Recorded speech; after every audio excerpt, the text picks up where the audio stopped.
and good morning from Cardiff Central.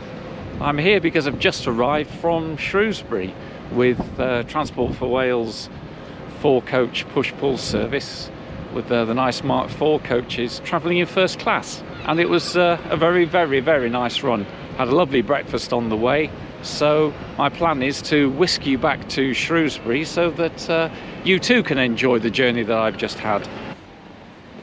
And here we are back at Shrewsbury on a very rainy morning at the end of March. And this journey marks the start of my return home after a very pleasant stay in the town, making videos in North and Mid Wales that you may have already seen on this channel. And although Shrewsbury is in England, it is in fact quite a major hub for Transport for Wales services. The push-pull Mark IV services are renowned for their good catering, especially in first class, and as I've had no breakfast this morning, let's hope the chef is on board. So let's take a seat on the bench and have a look at our route for today. We'll be going southbound through the English counties of Shropshire and Herefordshire, calling at Church Stretton, Craven Arms, Ludlow Leominster and Hereford, before we cross the border into Wales to call at Abergavenny, Pontypool, Cwmbran, Newport and finally arriving into Cardiff Central. The journey will be 172 kilometres or 107 miles long and will take our Transport for Wales push-pull set 2 hours and 12 minutes, giving it a rough average speed of 78 kilometres per hour or 49 miles per hour. But this run isn't about speed, it's definitely more about the comfort and the breakfast.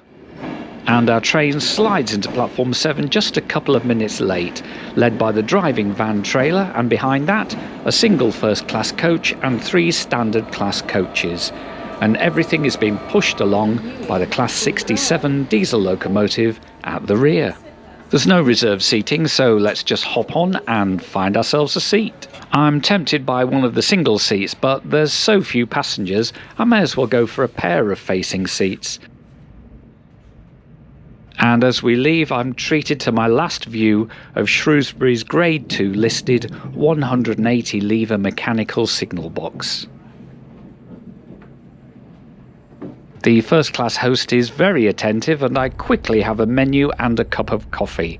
Things are looking up, even if the weather isn't.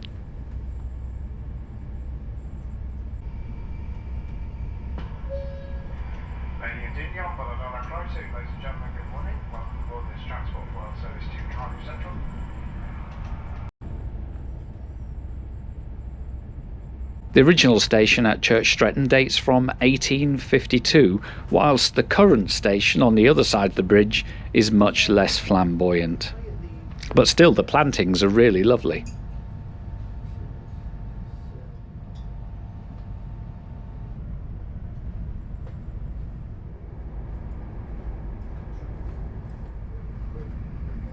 And there's a moment of excitement as the sun breaks through. Is the weather going to pick up? I wouldn't have thought so.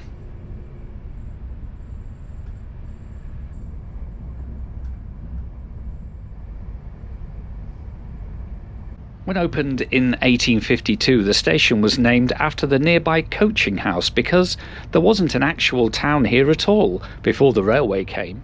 And Craven Arms is also where the famous Heart of Wales line branches off southwest for Llanelli. Well, the line is a bit bumpy, but these Mark IV first class seats are wonderful. We've been tracking both the A49 trunk road and the River Onny for quite some time, and at Onnybury our paths all cross.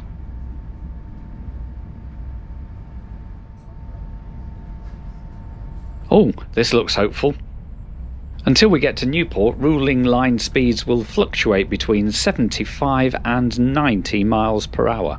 I have very fond memories of sitting with my friends Simon and Kevin outside Ludlow Brewing Company, drinking their excellent beers and watching the trains go by.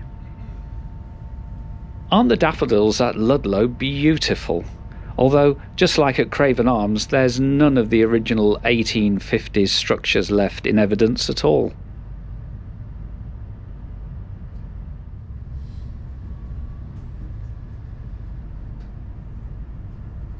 And once out of Ludlow, the flooded fields are a testament to just how much rain has fallen.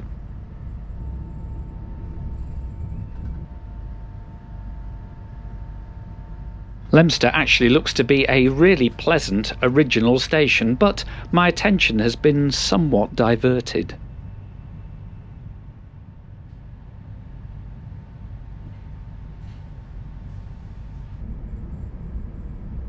And south of Leominster, the flooding continues as we cross the River Arrow.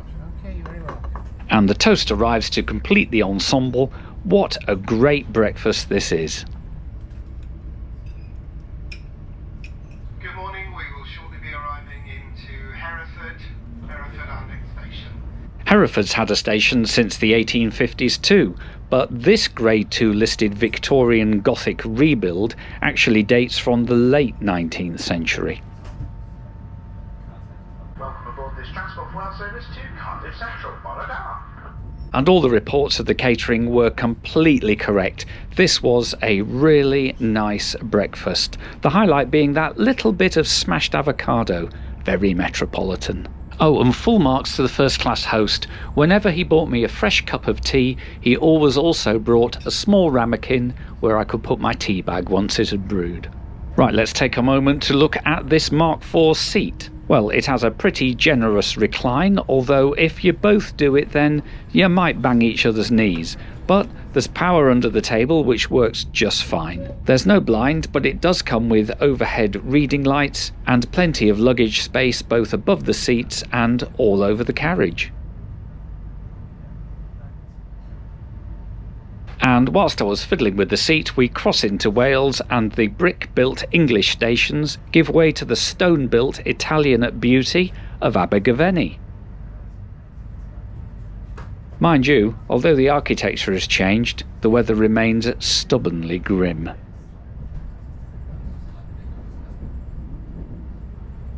And just like us, the River Usk is flowing southbound, and so we'll meet again at Newport. Pontypool and New Inn station is in the middle of a much-needed 7.1 million redevelopment, which should make it a more accessible transport hub for the local area.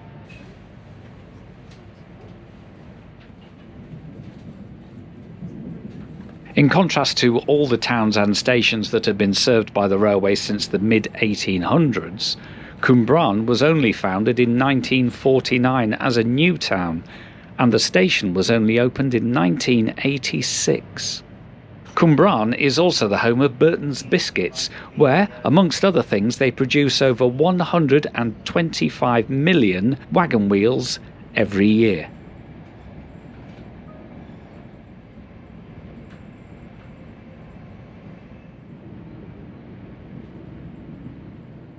To get to Newport Station, we will have to cross and then recross the now much wider River Usk. Good morning, we will shortly be arriving into Newport. If you are leaving the service here, please ensure you have all your personal belongings with you when you leave the train. And please be mindful of the gap between the train and the platform edge. Newport, our next station. Thank you.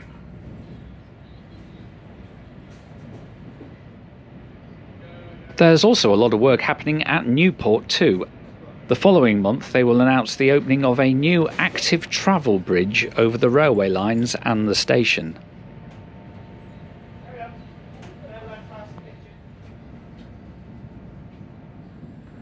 Now we have joined the South Wales Main Line, our Class 67 should be able to push us along a bit faster, as the locomotive has a design top speed of 200 km per hour.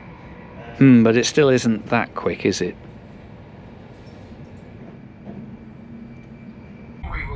Arriving into Cardiff Central, where this service will terminate.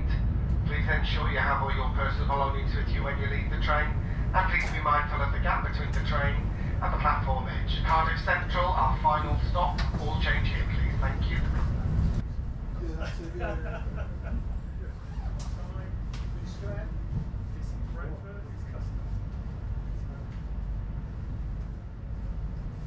And here we are at Cardiff Central, about 6 minutes late, but that's okay because I have a little time to wait before my onward train. And here's the best news. That's not including the breakfast.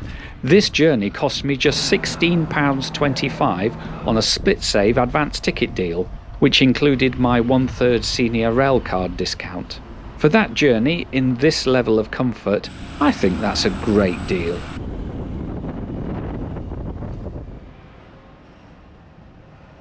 So I hope you enjoyed that journey from Shrewsbury to Cardiff Central. I certainly did. If you did enjoy it, then give it a like and subscribe to the channel, because I release a travel video every Friday and the odd bonuses as well on the Monday. But in the meantime, here from Cardiff Central, I bid you a very good morning and thank you very much for watching.